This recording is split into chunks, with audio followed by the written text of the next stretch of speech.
pentingnya identitas lokal. Kita harus merawat identitas lokal. DPD dalam hal ini harus sedikit ditentang. Sebabnya saya sendiri mencintai Indonesia.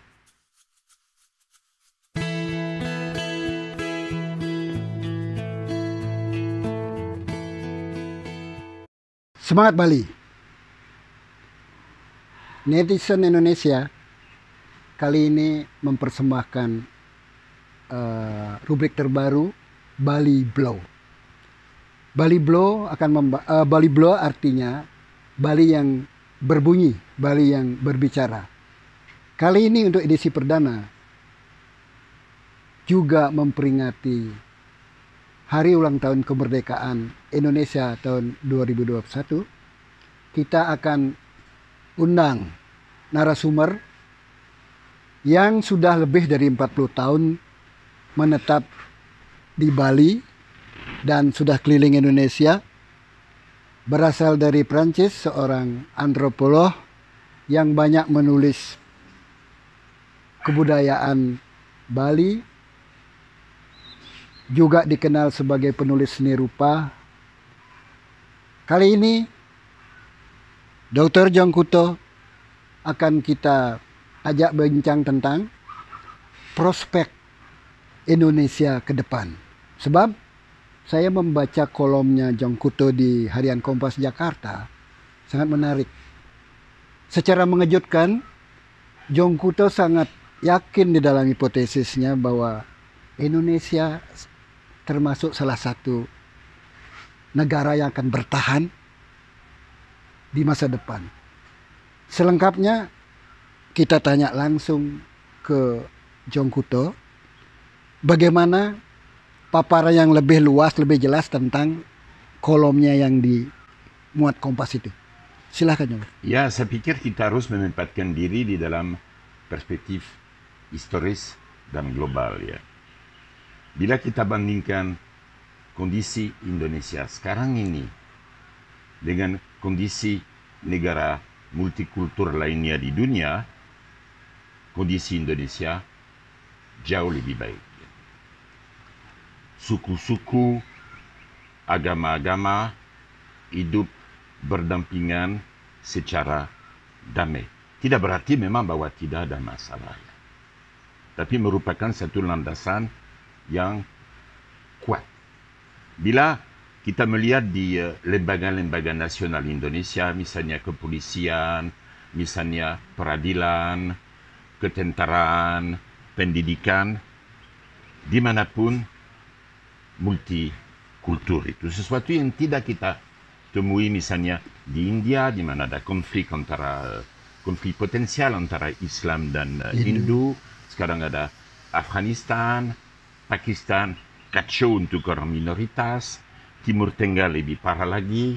Di Burma itu orang radikal adalah orang Buddha. Indonesia jauh lebih baik daripada negara tersebut. Dan semestinya bisa bertahan ya. Asal kadar keadilan sosial menjadi lebih baik, lebih tinggi ya. Bila kadar keadilan sosial menurun atau stabil, tidak mustahil memang kita menyaksikan satu tafsir lebih radikal dari kalangan Islam tertentu ya.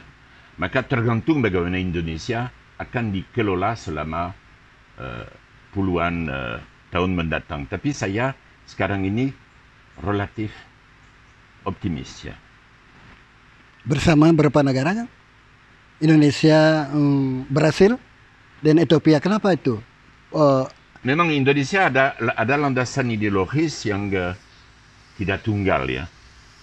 Indonesia menerima agama-agama yang berbeda dengan status hukum yang sama. Dalam artian ini Indonesia bisa dikatakan dari sudut sistem hukumnya memenuhi syarat dari apa yang kita sebut sekuler secara internasional. Meskipun di Indonesia sendiri istilah sekuler kadang-kadang ada konotasi negatif. Tapi berarti bahwa agama adalah sesuatu yang mempribadi, yang tidak mengganggu agama orang lain.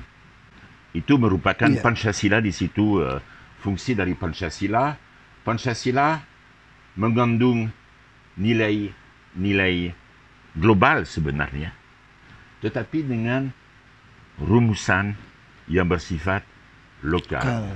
Dan itulah kejeniusan Soekarno terutama ya, mendirikan satu ideologi yang sedemikian luas dan lintas suku, lintas agama.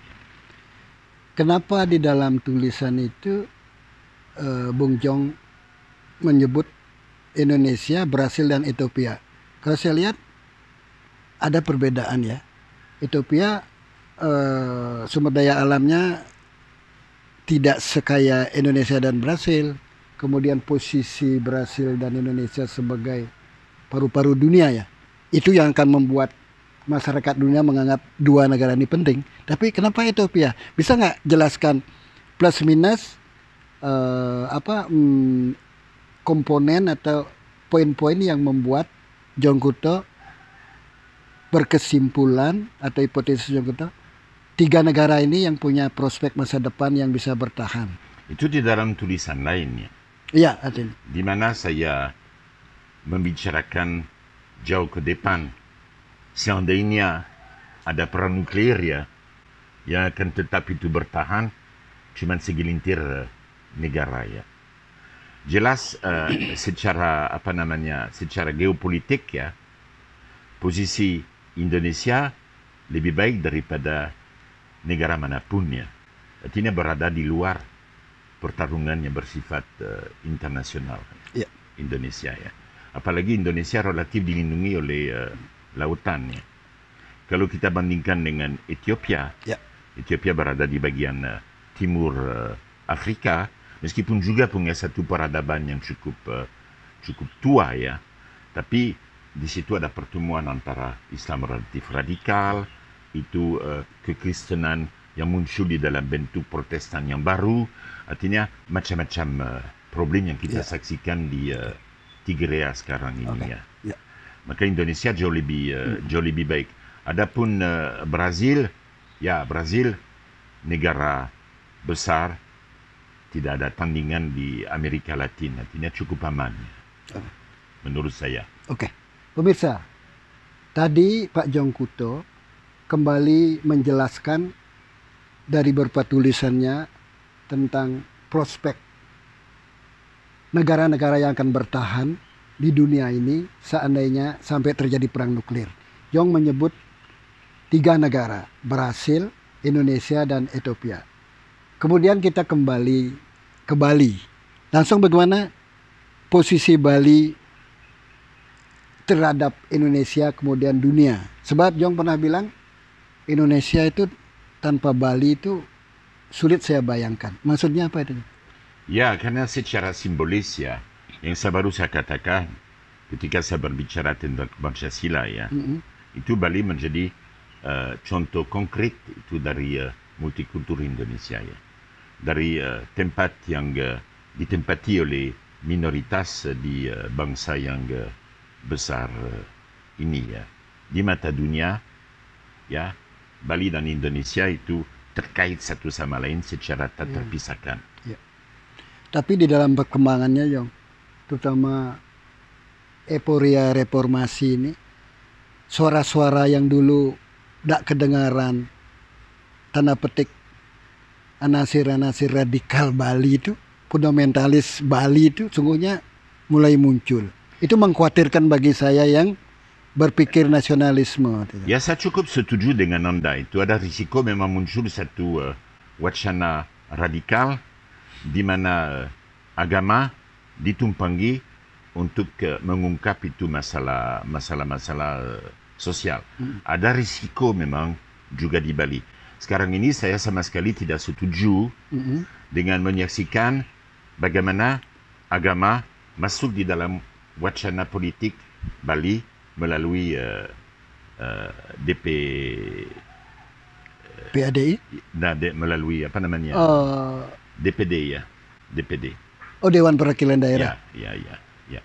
Iya, saya kira itu menjadi tren internasional, saya kira kembali ke Puritan ya. Ya, karena memang kita menyaksikan di Indonesia, dan bukan hanya di Indonesia, di banyak negara yang dulu disebut berkembang ya, itu munculnya agama. Ya. Dulu orang buta huruf ya, 30-40 tahun yang lalu. Orang cuma mengenal agama melalui pemuka agama. Sekarang orang mengakses agama secara langsung. Maka mereka mulai bebas terhadap pendapat-pendapat dari ulama atau dari orang tua zaman dulu. Mereka bikin tafsir sendiri ya. Maka mereka cenderung membaca masalah sosial dengan kacamata agama ya. Untuk menanggulangi itu, menurut saya peran pendidikan sangat penting. Pertama, pemerintah Indonesia dan pemerintah Bali menyaksikan risiko yang ada di situ. Dan dengan menyadarinya, mengambil tindakan di dalam bidang pendidikan agar menanggulangi ini ya, tanpa munculnya konflik. Ya. Karena masalah sosial tidak boleh diungkap melalui agama. Ada risiko mengkacaukan banyak negara di dunia. Jangan di Indonesia kita terjebak oleh itu. Ya. Itu pendapat pribadi saya. Ya. Tapi di sisi lain saya lihat pendidikan, lalu lintas pengetahuan, keterbukaan reformasi. Dulu saya baca referensi bagaimana akulturasi budaya Cina, budaya Arab masuk aman-aman saja dulu. Tapi belakangan mulai saya tangkap suara-suara keresahan dari kelompok-kelompok menurut saya yang dipengaruhi oleh politik identitas di beberapa daerah. Mereka risau terhadap serbuan pendatang yang makin banyak.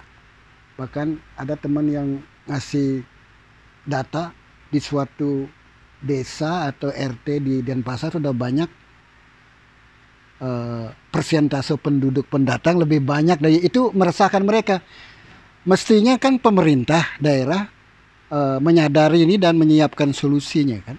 Ya, kebesaran Bali dan kebesaran mungkin Indonesia pada umumnya dulu ya, Bali, Jawa, konsep the other ya, yang lain, itu tidak begitu pentingnya. Pendatang yang dulu bermukim di Bali ya, pada waktu belum ada pendatang ya, setelah meninggal langsung jadi leluhur ya. Apakah pendatang dari Islam, pendatang Cina, pendatang Eropa, meninggal di sini, ya akhirnya arwahnya di atas gunung ya. Artinya itu penerimaan yang tidak ada di spontannya. Kelianan tidak ditekankan. Tapi sekarang ada mutasi demografis, ada goncangan struktural, ada urbanisasi. Itu memang mengubah cara orang mempersepsikan dunia. Dan di situ memang ada risiko. Maka itulah memang penting adanya perangkat ideologis untuk menanggulangi itu. Itulah sebabnya tadi saya berbicara tentang peran Pancasila, tentang kesadaran pendiri bangsa ini, Soekarno dan sebagainya. Itu yang penting. Tapi memang tidak cukup ya. Tidak cukup. Kita perlu lebih banyak keadilan sosial agar agama tidak ditafsir secara sosial gitu ya. Jong, saya yang sampai SMA di Bali, kemudian sempat kuliah di Jakarta, kemudian 20 tahun di Jakarta, bergaul dengan banyak suku di Jakarta. Di kantor saya kan saya minoritas cuman sendiri. Selebihnya orang Batak yang Kristen, orang Manado ada Katolik, kemudian orang Jawa yang ada Katolik dan Muslim. Saya menangkap begini. Dulu isu agama tidak dominan saya dengar ya selama saya masa kecil saya di Bali sampai dewasa. Tapi yang menjadi topik kekhawatiran itu pendatang memang. Itu nak jauh. Semua orang luar Bali nak jauh, tapi sekarang suara itu makin ini. Sebab kita tahu beberapa anggota DPD ada yang begitu memakai isu itu sebagai memelihara itu terguncang nggak seberapa jauh pengaruhnya terhadap kohesi sosial Bali. Sebab begini John, saya kira kekuatan Bali karena ada benang merah keturunan Bung Karno di sini sebagai orang nasionalis. Jadi saya seperti ayah saya almarhum juga yakin Bali beda. Nasionalisme Bali itu akan menyelamatkan Bali. Tidak pernah ada isu Bali merdeka segala macam, itu tidak pernah ada, kecuali itu kan spontanitas pernah KNPI dulu. Kalau boleh saya kasih pendapat ya, harus kita sadari bahwa modernisasi bagaimanapun juga merupakan satu goncangannya. Ada sistem nilai asing yang masuk, ada perombakan di dalam distribusi kekayaan, ada perombakan di dalam distribusi demografis ya, ada unsur luar masuk, baik nasional maupun internasional, tanpa disadari sebagai goncangan di dalam keseharian turut mengubah pola pikir orang ya. Orang misalnya status tanah berubah, dengan berubahnya status tanah ada orang luar yang masuk ya, ada konflik yang muncul. Orang luar mulai lebih banyak itu jumlahnya. Ada dampak terhadap distribusi kekuasaan. Dan kalau perubahan itu terjadi terlalu cepat, mengandung risiko. Kita saksikan bagaimana dampak dari perubahan ekonomi dan perubahan demografis dulu di Kalimantan dan di Maluku ya. Maka memang evolusi demografis atau evolusi ekonomi kalau terlalu pesat itu mengandung risiko. Itu bagaimana ditanggulangi oleh pemerintah nasional dan lokal. Ya, itu amat penting. Maka karena itu kita tidak boleh ada orang yang setiap saat berbicara tentang identitas lokal. Harus kita sadari pentingnya identitas lokal. Kita harus merawat identitas lokal. Tapi identitas lokal jangan jadi fokus utama. Itu adalah peran keseimbangan antara gubernur dan di sini DPD ya. DPD dalam hal ini harus sedikit ya ditentang gitu anggota DPD yang seperti itu ya. Dikritisi ya. Jangan terlalu dikasih ruang. Jangan terlalu dikasih ruang termasuk oleh pers. Maka kita tidak perlu menyebut namanya. Ya, sudah populer. Jong, kembali ke ini. Poin Indonesia tanpa Bali sulit saya bayangkan. Bisa nggak dijelaskan lebih lengkap posisi Bali untuk Indonesia? Ya, secara lebih luas ya. Keindonesiaan adalah satu universalisme. Mungkin itulah sebabnya saya sendiri mencintai Indonesia. Karena apa yang dianggan-anggankan di Indonesia, artinya kebersamaan, itu adalah nilai yang juga saya anut sejak kecil di negeri asal saya ya. Indonesia adalah membangun kebersamaannya sebisanya tanpa kekerasan. Itu Indonesia adalah PBB kecil ya. Dan di situ Bali ada tempatnya, ada keindahan di situ. Apalagi pada umumnya perumusannya ya pada umumnya positif itu ya. Seperti saya katakan tadi, perbedaan tidak ditekankan. Yang ditekankan adalah persamaan. Tetapi memang ada risiko. Ada risiko ya. Dulu yang kita saksikan di Jawa ya, adalah Islam yang dijawakan.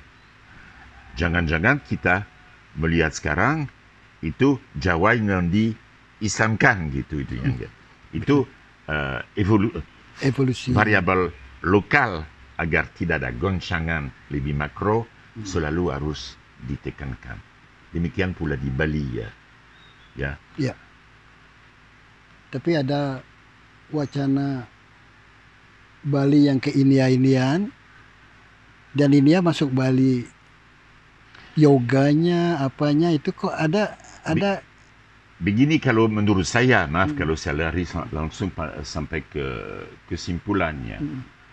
Kalau dahulu di Bali, maaf untuk kesimpulan yang saya berikan, Mm-mm.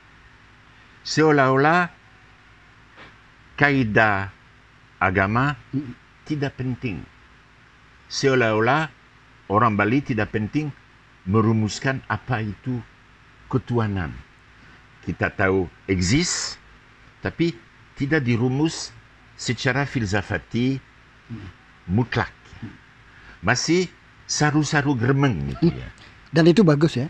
Dan itu bagus, karena justru Bagi- saru-saru gremeng itu tidak menciptakan kelianan, Ya, tidak menciptakan outsider tuh outsider, kelainan. orang yang berbeda. Sekarang kita saksikan, Setelah ditata, ya, filsafat India yang masuk ya. Yang muncul dengan cara yang diajarkan mm-mm.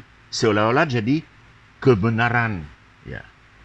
Artinya penyakit dari agama yang monoteistik ya, jangan-jangan masuk ke Bali ya.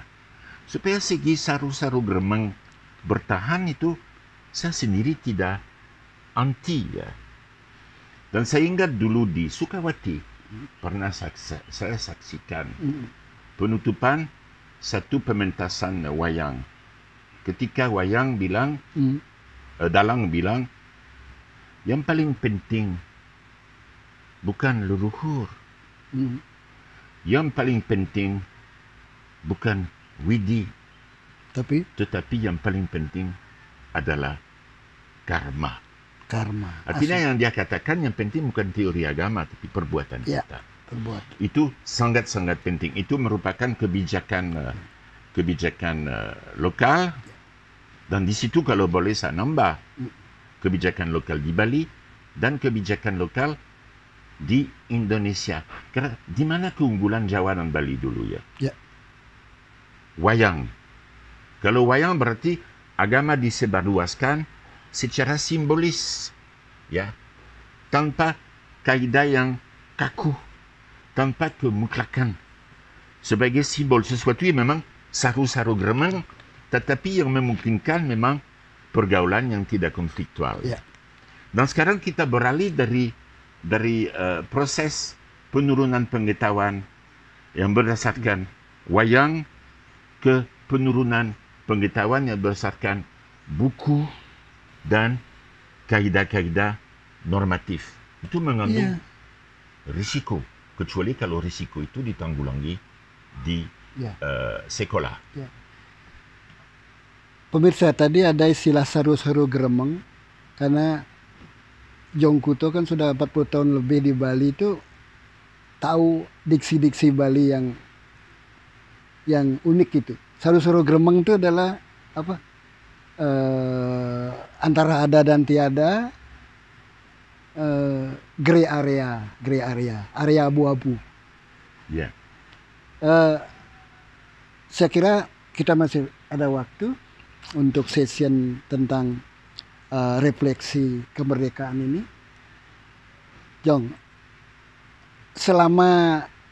kenapa bertahan lebih dari 40 tahun di Bali, tidak tertarik tinggal di daerah atau kota yang juga tidak kalah menarik secara, kalau kita tahu pribadi Jong, misalnya Jogja, Solo, di mana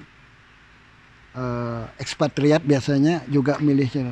Ya, ada faktor pribadi, ada faktor visual ya juga ya.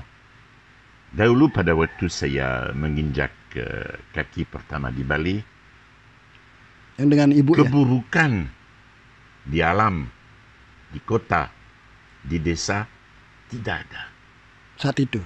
saat itu. Tahun 70. Semua 70. indah secara visual. Itu 70. Ya, pertama tahun 70-an. Tidak keindahan yang luar biasa. Dan memang ada segi eksotis. Tapi bukan hanya segi eksotis. Ada keindahan objektif pada waktu Itu yang datang dengan ibu ya. Ya, ya. Ibunya seorang pelukis, Ya, ya. terkenal di Perancis. Ada juga kemudian faktor pribadi, untuk saya pentingnya. Pada waktu itu saya mulai berkenalan dengan orang Bali, orang Jawa, orang Indonesia, di mana kita jadi teman bukan karena mereka berbeda dari saya seperti turis, tetapi karena mereka sama. Artinya, di mana kita sudah menjembatani perbedaan, dan kita sudah jadi sama. Artinya, secepat tidak lagi fokus ke eksotika, tapi fokus ke kebersamaan, perjuangan.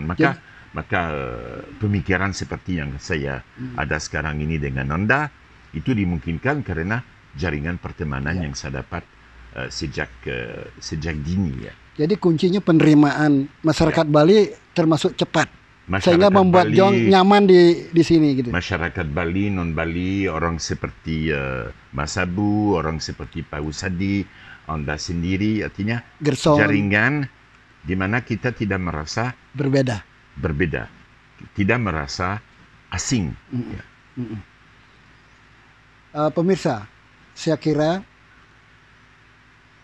bincang-bincang kita dengan pengamat budaya Bali Jong Kuto bisa dianggap sebagai kado bagi perayaan HUT kemerdekaan kita, sebab ada nuansa optimis dari perspektif orang asing yang lama di Bali dibandingkan dengan kalangan kita yang sering bicara pesimis tentang prospek Bali dan Indonesia. Saya kira ini mencerahkan. Saya ikut optimis setelah mendengar atau membaca tulis-tulisan Jong Kuto di harian Kompas. Oh ya, Jong Kuto adalah seorang kolumnis yang sudah hampir 10 tahun menulis di Kompas Minggu setiap 3 minggu sekali ya. Di sana sudah juga dibukukan. Di sana Jong menulis tentang Bali, Indonesia dan dunia dari perspektif ekspatriat ya.